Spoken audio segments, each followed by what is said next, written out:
Hello and welcome to Driving and Dragons.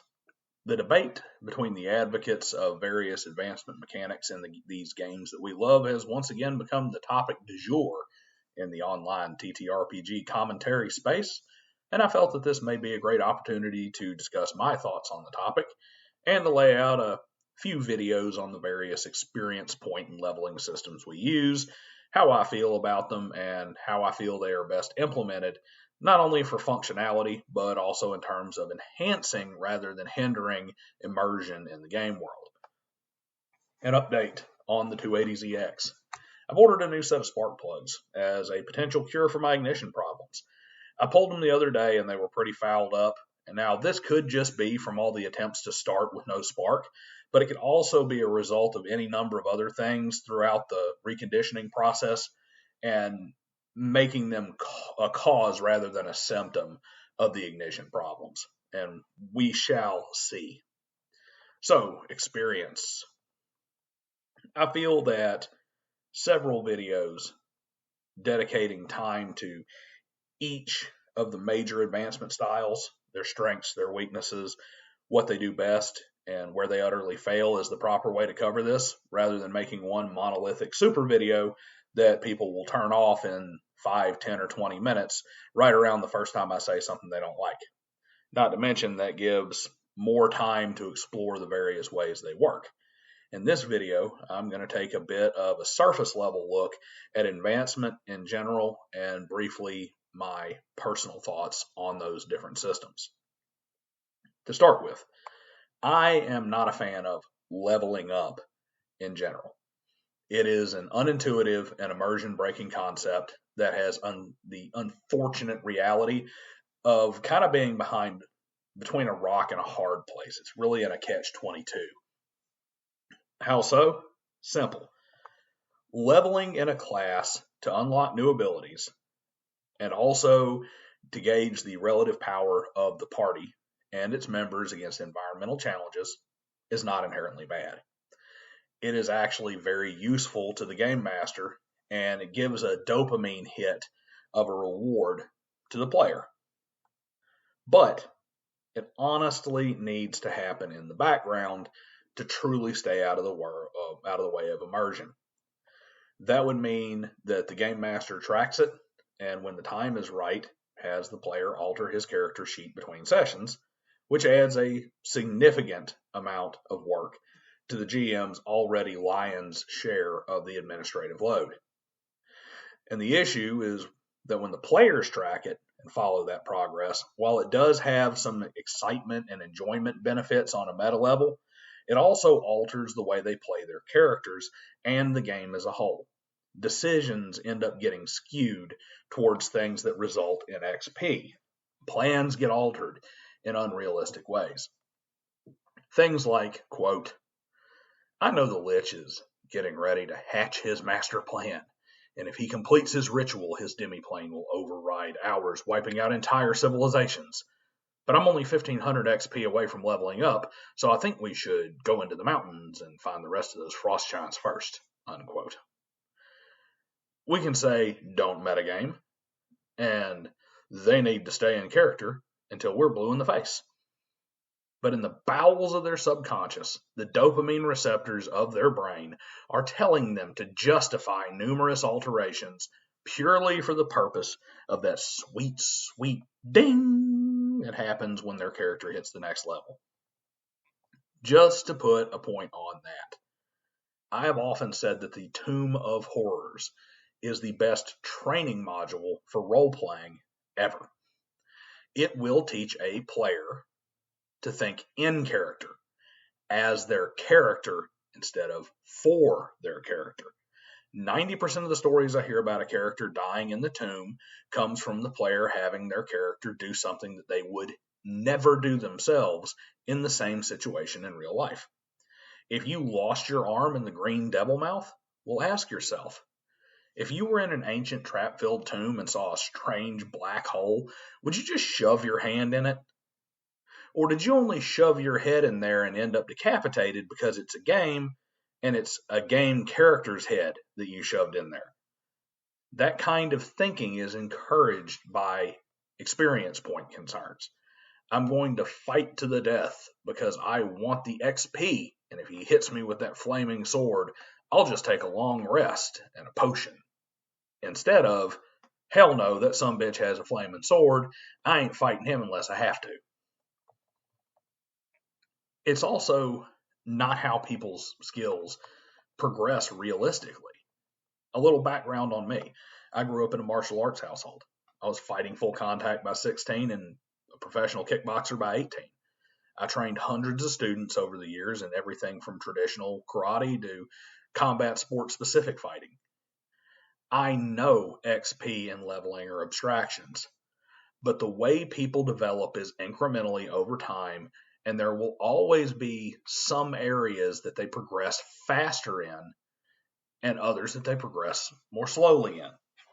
What they don't do is get better at picking locks by going out into the woods and stabbing pigs over and over again. I much prefer systems like Call of Cthulhu and Cyberpunk, where advancement is both open-ended to include access to most or all of the abilities and skills, and is at times restricted to where advancement opportunities only apply to skills and abilities that were actually practiced in the time between advancements. Just as an example there, for those who are not familiar with Call of Cthulhu, it's all skill-based, it's D100. You want to roll under your skill level in order to have a success. Well, anytime you use a skill in a mission in Call of Cthulhu, at the end of the mission, you get to roll a D100. And if you roll over your skill level, you get to roll a D10 and add it to the skill. And that represents that sometimes if you're picking locks, you don't get any better at it, especially if you're already really good at it. So you see that it's less likely. If you have a 95 in your lock picking, it's real easy to pick locks, but it's very hard to advance because you only get that one chance to advance each mission that you use lock picking. Meanwhile, if you only have a 10 in lock picking, you're probably going to advance whether you failed or succeeded the first time, which is more realistic. That said, this video is about XP and leveling. So let's touch more on the common versions of those. They mainly take three forms: individual experience points, milestone advancement, and scenario-based experience points. Individual XP is baseline. This is what came first and what every video game has trained players in for years after. Your character does something, your character gets XP. This could be the good old-fashioned gold for XP, which, spoiler alert, I'm not a fan of. I think it's a solution to a problem that shouldn't have been a problem created to start with. This could also be the classic kill monster get XP method and its various add-ons for ad hoc awards and skill usage. Of all the XP systems, it is the least favorable for TTRPG play, especially narrative play or in single groups. There are arguments to be made for West March's style play and certain old school dungeon or hex crawling style games, but as a general rule, I see individual XP as being a recipe for any number of disasters. That doesn't mean it isn't viable, nor that it can't be used well. I just feel that its minimal situational advantages do not outweigh its faults.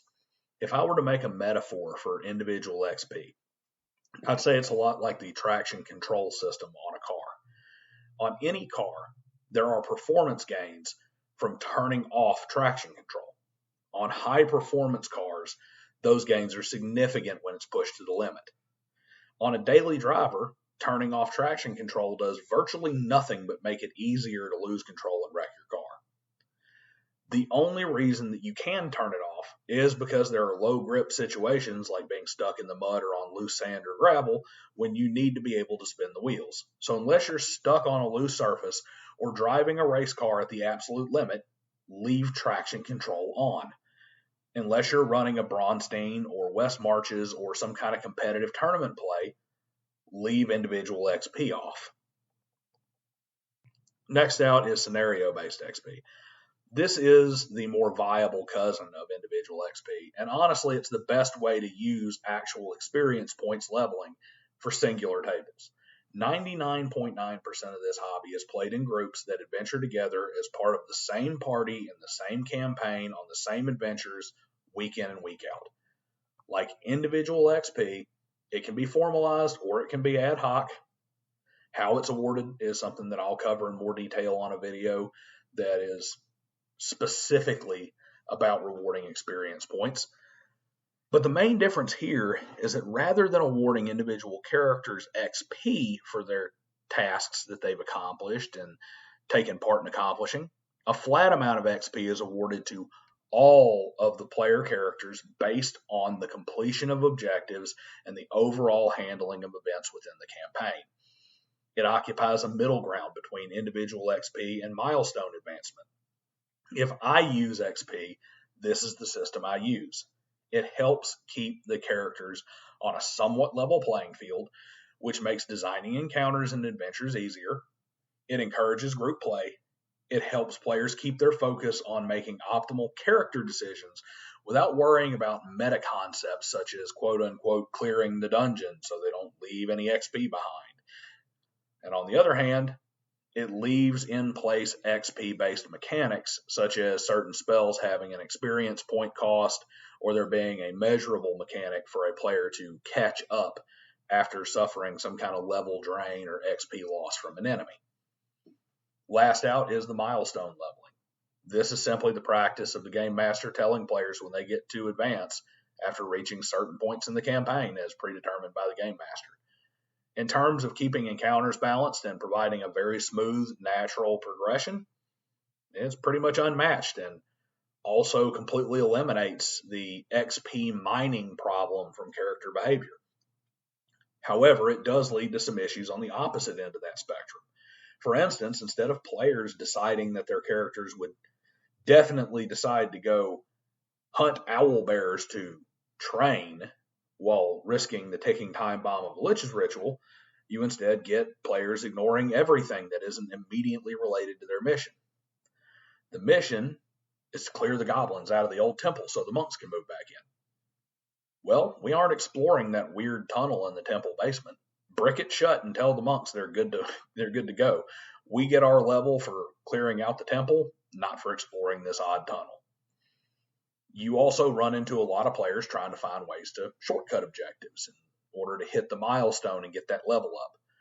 This is no better for the game than the gold for XP guys selling their underpants just to get that last XP to get the smite ability at level 3. End of the day, all of these systems work and can be utilized effectively. They all fit different kinds of games and play styles in different ways.